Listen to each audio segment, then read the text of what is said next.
The National September 11th Memorial in New York has been open since last year, drawing more than 4 million visitors.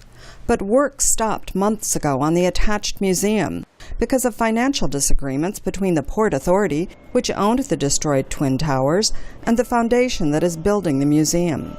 Monica Eichen's husband, Michael, died in the attacks. It's an embarrassment for the world to see. They come there, and I've been there several times where people come up to me and say, "Where's the museum? Why is it not open?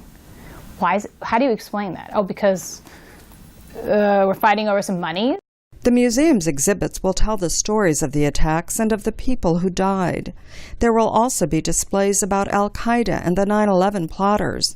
Although some family members, like Jim Riches, who lost his son Jimmy, think those should be limited to side displays. You want to see their picture? Let them go into the kiosk and look at their picture if that's what they want to be. But I think you've made it more like a Hall of Fame for the terrorists, and that's the way I feel, by putting their pictures up in there. But it is a collection that will never be shown that has caused the fiercest controversy, a repository for 9,000 unidentified fragments of human bone and tissue.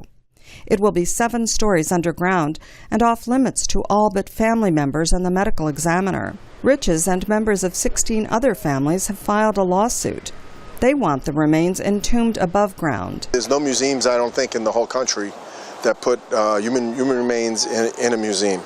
And you would also have to get the permission of the family members to do such a thing. Mayor Michael Bloomberg, chairman of the Museum Foundation, says the repository is needed for possible future DNA identification. One of the centerpieces of the museum in terms of visibility and respect is where you put the unidentified remains. And it is not just in a small place, it is in a facility that also has what the medical examiner thinks will be necessary down the road as technology gets better.